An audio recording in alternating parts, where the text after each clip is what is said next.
Howdy, friends, and welcome back to another episode of the 7-Day Boogie. If this is your first time here, welcome. If you're joining us again after listening forever, thank you for listening. If you're watching on YouTube, thanks for watching. Check us out on iTunes or Spotify if you have to run an errand or something. And if you're just listening to us, check us out on YouTube because there's a visual portion of the podcast that's cool. So again, thank you for stopping by. This is the 7-Day Boogie. I am your host, JT the Boogieman, and this week we've got results. We've got results as far as the shorts only lifestyle. I'm dabbling into currently actively wearing shorts. I've done a little bit of research on wearing shorts all the time by going out when it was cold and only wearing shorts. I've got a great movie on the docket and the beginning of the Tremors power ranking, right? Watch the first Tremors movie. We're going to be getting into that. We've got a huge Dark Souls update. The Frog Bard is going to be calling in and he is going to be explaining the things that For Real this time has been up to in the lands of Dark Souls. It's serious. Okay, this is some action-packed stuff that we're going to be talking about. So again, welcome to the 7-Day Boogie. Let's get right into it. The shorts only lifestyle that I mentioned last week, like I said, dabbled in it. I caught a lucky galactic wave. It has been warmer lately, like from the 40s up until maybe 62 degrees here in the land of Boog. So, hoodies and shorts wasn't off the table this week. I went grocery shopping in such an outfit, and it went pretty well. I will say people do kind of, they look at you in a way that I imagine how the astronauts in Armageddon felt when they were walking down the platform to the starship. They see that you're wearing shorts and they know that it's cold outside. So I think in the public's eye, when you're a shorts all the time guy, that's because you're up to something. You've got so much to do that you can't possibly take the time that it would take to put on a full pair of pants. You can only wear shorts because that is an action-oriented outfit choice. You know what I'm saying? So it's gone pretty well. There are several questions that I have because, like I said, I'm new to this, right? I'm dabbling in this. I'm looking to the elder gods of wearing shorts all the time that have come before me. You know who you are. And I am just seeking knowledge, right? I'm exploring these things that are interesting to me, and I'm bringing my results to you, but also some questions. Some questions that I have is, how do you handle long dog walks? Or is this like a fenced-in backyard lifestyle kind of situation, right? Because I have a dog that I love very much, and he has a lot of energy, so I need to get that energy out of him via dog walking multiple times a day, and playing various games of fetch. So I have struggled in the morning. First walk of the day.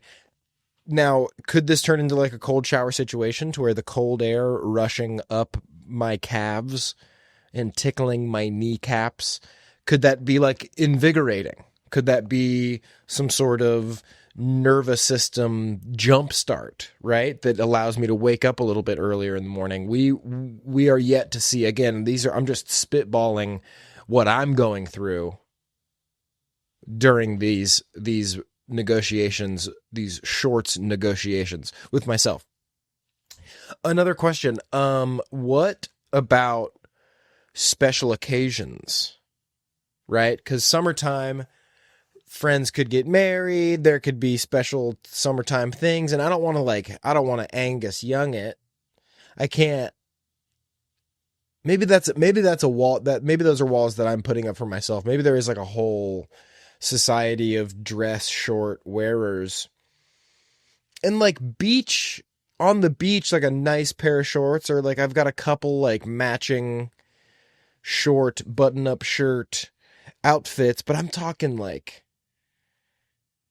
pleated shorts with maybe a loafer and a jacket, but that's a tough look. You know what I'm saying? So like dog walks in the cold and special events, what do you do? Do you just make sure that they're all future special events that I'm in take place like in Ibiza? Is that what I need to make sure of? Tough questions that, maybe we answer, maybe we don't. But all I'm here to say is that I am enjoying a predominantly shorts lifestyle. Now, that's not to say that I'm giving up on some of the comfiness of my life, because I am a sweatpants connoisseur. I would say that I have a specific type of sweatpant in mind when I like a sweatpant. We're talking old school, heavy, elastic waistband, elastic around the ankles, like I just woke up in the like X university, the X-Men Institute, after washing up on shore somewhere, and they put me in these like sturdy sweats so that I can come back to reality in a comfortable way. Those are the kinds of sweatpants that I like. But the shorts all the time, I love a mesh pair of shorts. So it's, these are decisions that are pressing, and they're things that I've been just ponderances that I'm overcoming. To be determined. The answer is I think I'm going to be a shorts most of the time guy. Because I can't be shoveling snow and just getting snow into my boots. You know what I'm saying? Like I do agree that there are like pants have a purpose. You know what I'm saying? I think for comfort and the kind of kickback, outdoor skateboard hobbit lifestyle that I want to live, shorts are conducive to that kind of lifestyle, is really what I'm saying. So TBD, you know what I'm saying? Or TBWS, to be wearing shorts. If you listened to the episode or watched the episode last week, you know that I'm going on a new movie endeavor.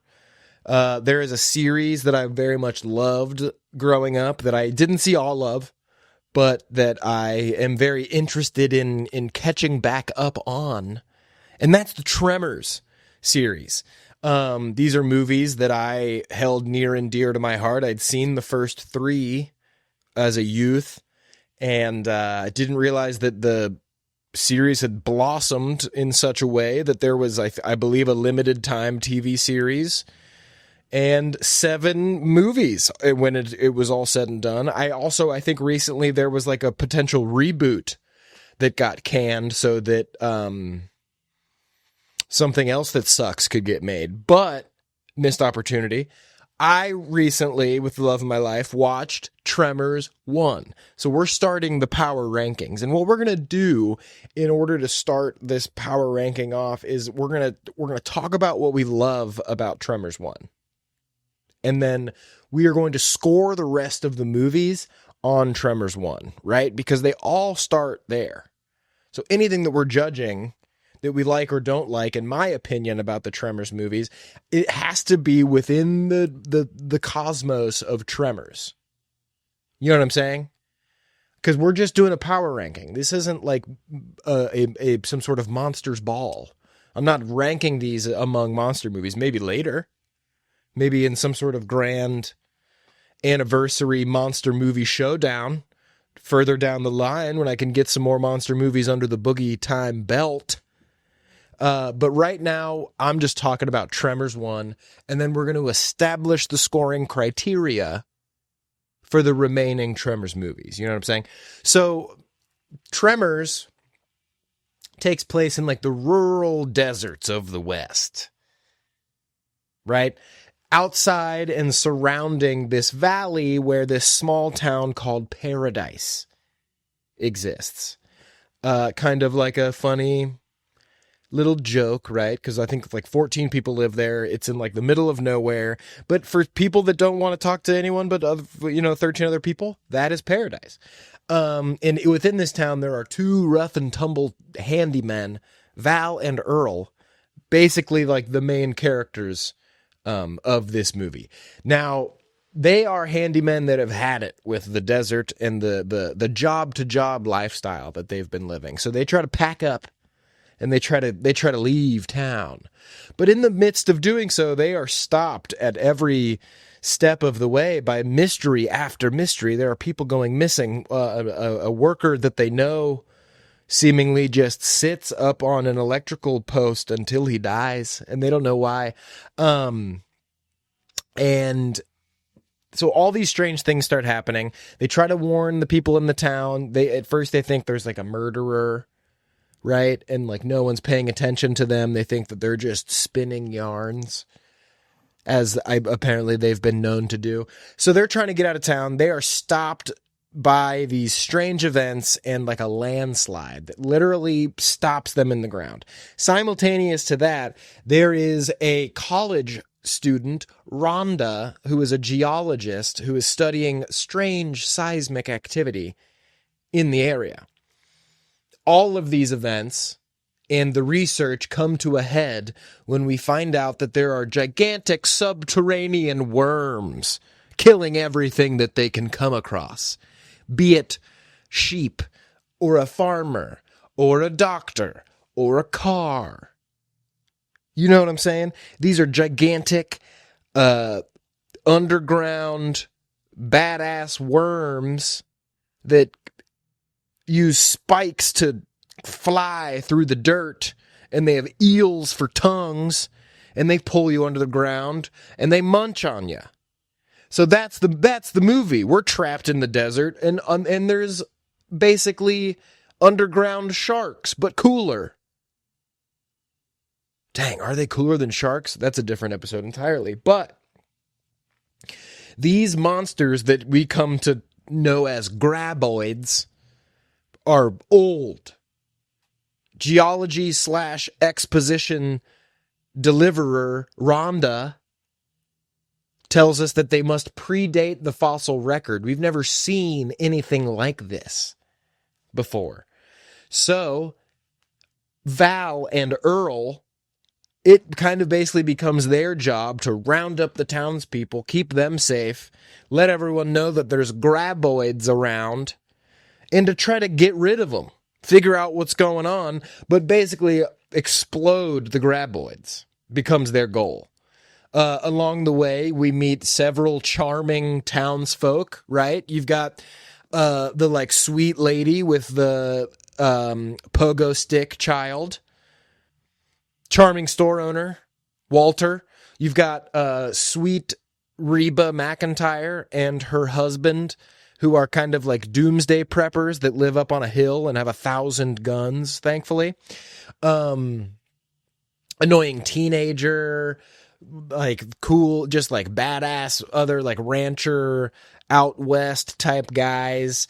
So it's like a cool cast, and basically the rest of the movie is them avoiding and trying to defeat the graboids, and that turns out to be a great time.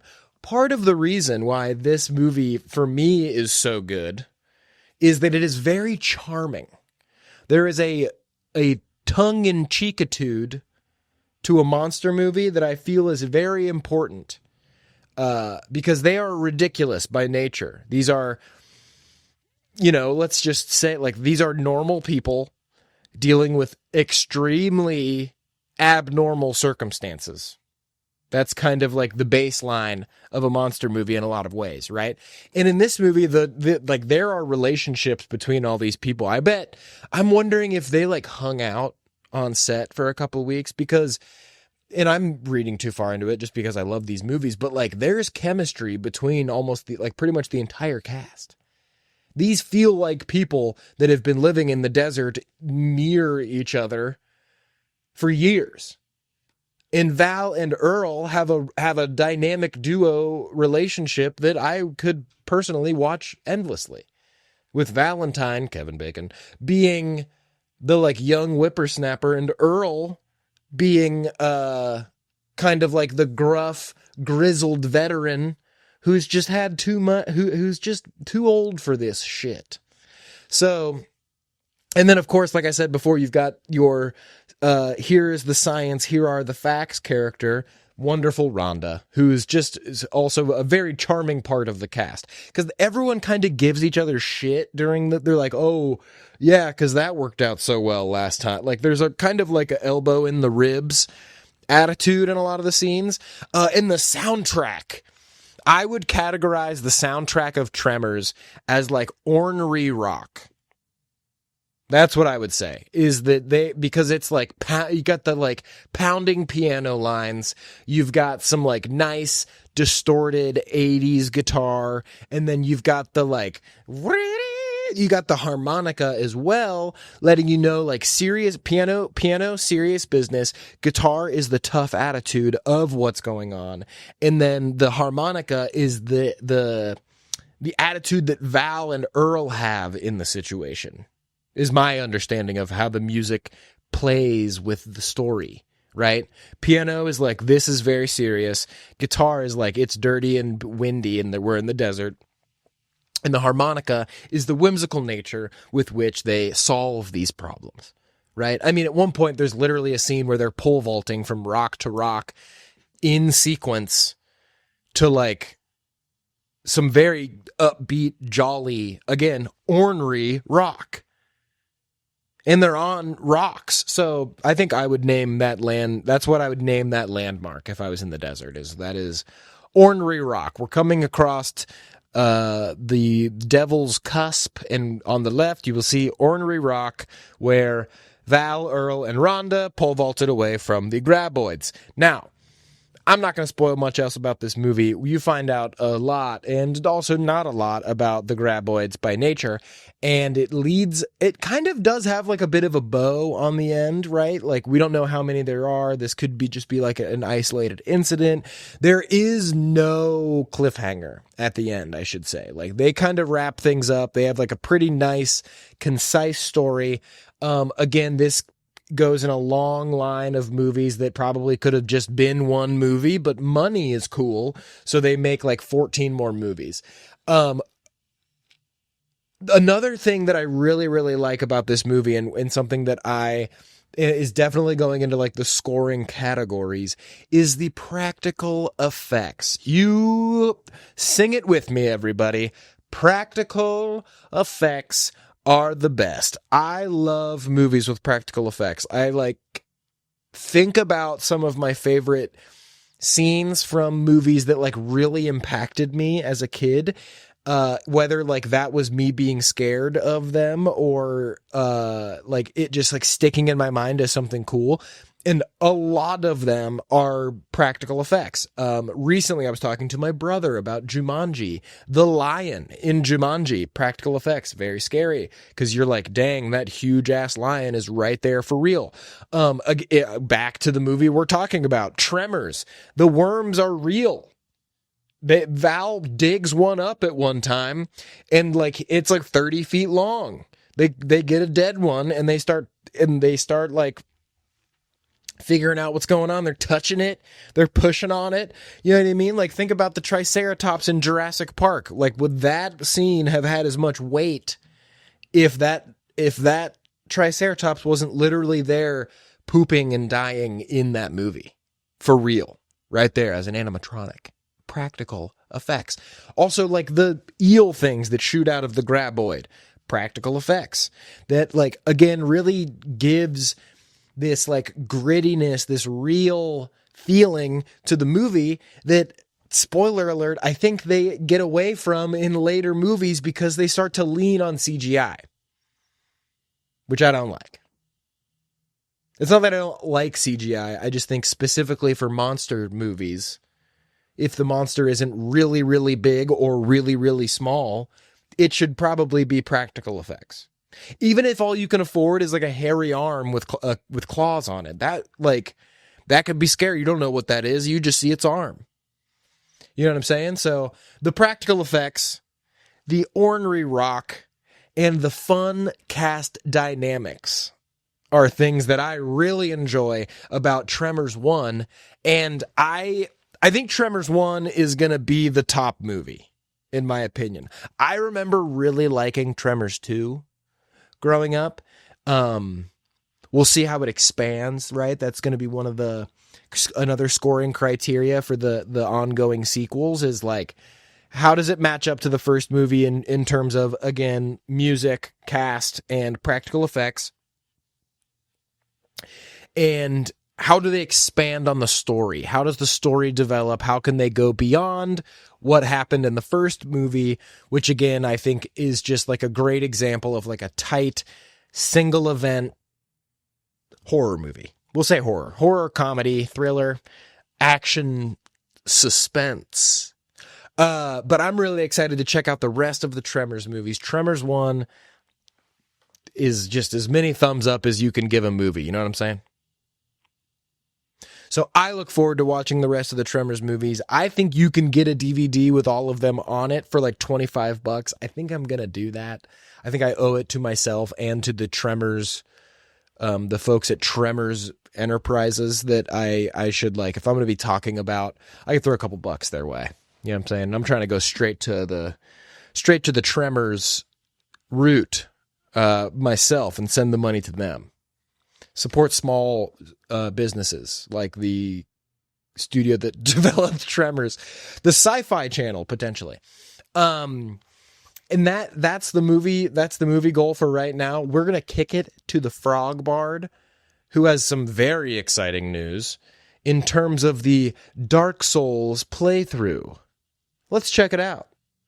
What is up, gamers? It is the Frog Bard hopping in for a Dark Souls update.